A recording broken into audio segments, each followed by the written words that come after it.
Hi, so hello guys. So this is Herbert Flores from herbertflores.net at sa video na ito, ituturo ko sa inyo kung paano ba mag-create ng inyong business account dito sa Facebook. Okay? So last time nakagawa ako ng video tutorial about Facebook ads gamit ang smartphone. Okay?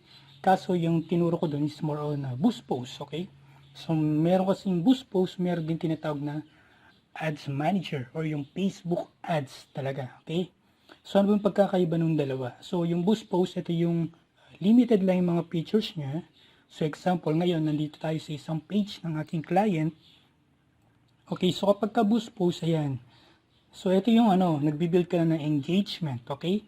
So, pwede kang makakuha ng mga comment, ng mga like, ng mga share. At meron din naman mag-i-inquire, kaso limited lang yung sales na makukuha mo dahil nga, kapag ka nag-boost post ka, ang tina-target mo lang ay yung news feed ng mga tao nasa Facebook.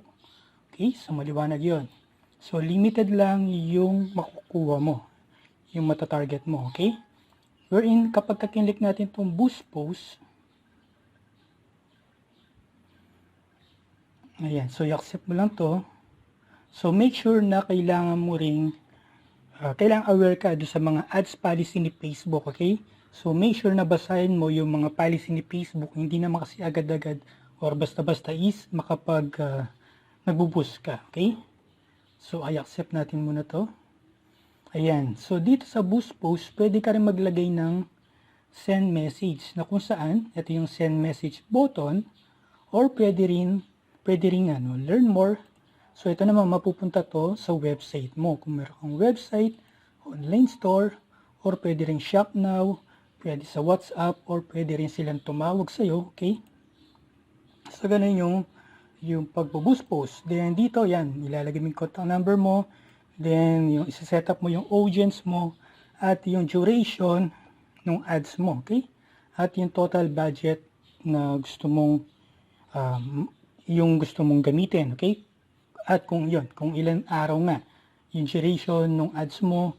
So, makikita mo dito sa right side, yung estimated daily result na makukuha mo, ilan ba yung ma-reach mo, ilan ba yung makiklik. Okay, so estimated lang yan. So, yun po. Then, ayan, so ilalagay mo lang yung payment method mo, so hindi ko na masyadong di-discuss. Okay, so ano lang to, summary, do sa mga taong, yun nga, hindi aware dito sa boost post. Okay? So, yun lang yung ginagawa nitong boost post. So, limited lang sa newsfeed, magpapakita yung ads mo. Okay? So, yun po. So, kailangan mo ng ad copy. Yung ad copy, ito yung caption doon sa ads mo. Tapos, kailangan maganda yung image mo. So, malinaw. At least,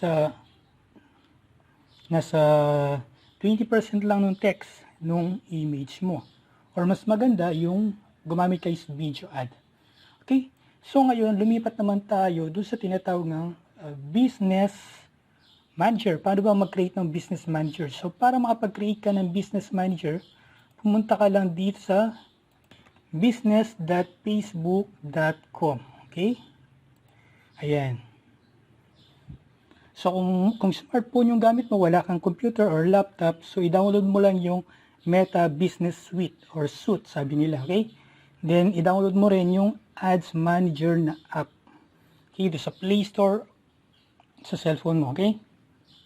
So, ngayon, nandito tayo sa business.facebook.com, okay? So, kung meron kang page, makikita mo yan, yung mga page mo, kaso, ayan, so pwede ka rin mag-ads dito, kaso, magagamit mo dito yung personal account mo. So, para safe, yung ating business nga, kasi minsan kapag kabago yung Facebook account mo, at wala ka pang mga post. So, kailangan meron ka rin organic post dun sa Facebook page mo. Even ikaw na user, okay, dapat totoong tao ka rin. Gagawin mong admin dito kasi kapag may problema, may technical issue, hihingan ka ng ID ni Facebook. Kung totoo ka ba na tao yung admin na tong page na to. Okay, so makikita mo dyan, yung pangalan ng page mo. Yan. So, dito, meron ditong ads, meron ditong insight and all tools. Ayan. So, pwede ka ngayon gumamit din ng ads manager dito. So, dito, ilagay mo rin doon sa billing section yung payment method na gagamitin mo. Pwede kang gumamit ng GCash, pwede kang gumamit ng Paymaya, debit card or credit card or PayPal. Okay? So, yun po yung mga gamit niya. Ayan, dito sa all tools. Ayan, kapag gusto mag-advertise, eto po sa Ads Manager tayo. So, kung gusto mong mag-setup ng audience mo, okay, so meron tayo ditong custom audience, lookalike audience, then isa-save mo siya. Then events manager, kung meron ka namang pixel, meron kang sariling website, so i-install mo yung pixel na yun dun sa website mo. Okay, so overview lang po. Ayan, so maraming mga services na pinoprovide din si Facebook. So pwede ka rin makapag-setup ng e-commerce store dun sa page mo. Okay? So, yun po yung mga features nitong business suite. Okay?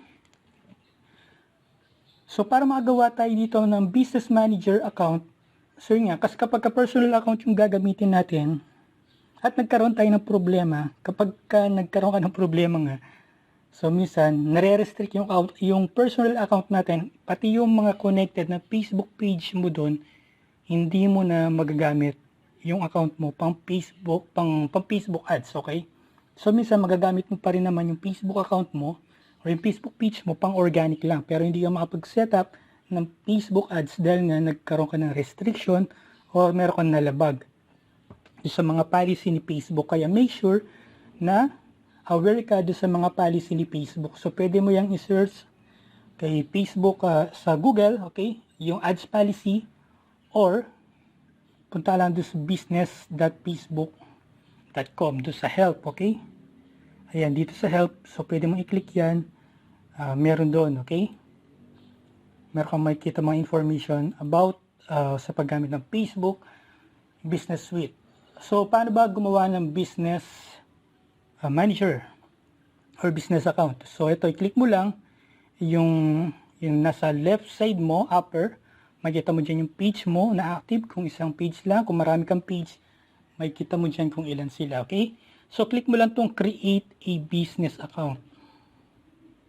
Ayan, tapos dito ilagay mo lang yung pangalan ng gusto mong business, okay? So, halimbawa ito, Vitawin.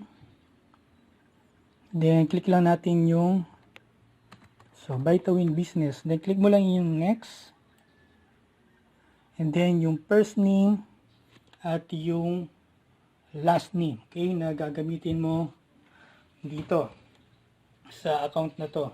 So, pilapan mo lang to, okay? Then, click mo lang yung create.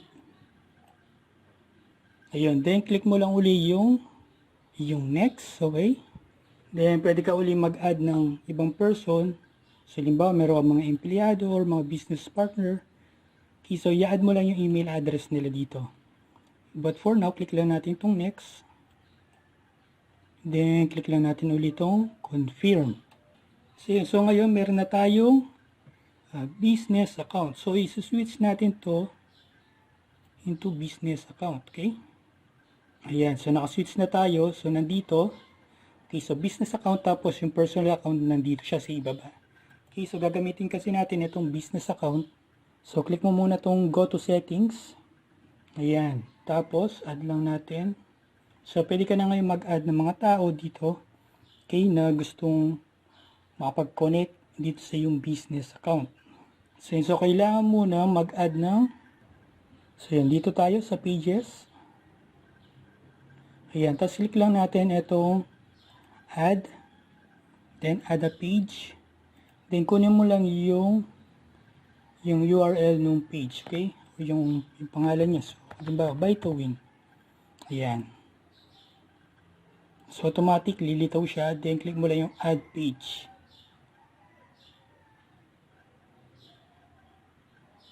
So, yun. So, na-add na yung page natin. So, kailangan na i-approve mo dun sa email, okay, para mag-activate, okay? So, yun. Then, add ka ng people kung meron kang mga partners or gusto mo maging admin din. Then, mag-a-add tayo ngayon ng add account. Ayun, so para makagawa tayo ng add account, so click lang natin itong add, then create a new add account tayo, okay?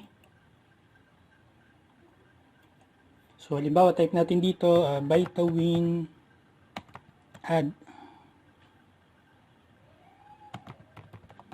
account, okay? Then, yung time. So, hanapin mo lang dito yung time zone. Kung nasa Philippines ka, yun sa Philippines, okay? Ayun, so +8 Asia, Manila. Then, yung currency na gagamitin mo, so, syempre, yung peso tayo, okay? So, hanapin mo lang dito yung PHP. Ayan. Then, click mo lang yung next. Then, select mo lang yung ginawa mong business account, okay? Kung saan mo siya i-connect. Or kung gusto mo another business or client, okay? So, yung ginawa mo kanina, ang pangalan ng business account mo, so yun yung isa-select mo, then click mo lang yung create. Yun, and then click mo lang yung access lahat, okay? So, kung gusto mo ma-access, select mo lang to, yan, then click assign. Then, click mo lang yung add payment info. Ayan, so peso tayo, then save.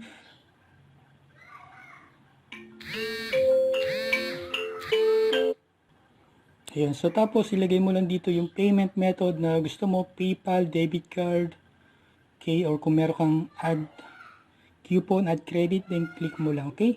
So, next mo lang yan. So, ilagay mo lang dito yung payment method mo, then click mo lang yung save. So, ganun po yung gagawin nyo. Then, after that, click mo lang dito. So, pwede ka mag-add people, okay, para mag-manage nitong business account. Then, click natin itong page. So, yun nga, so, naka-pending siya.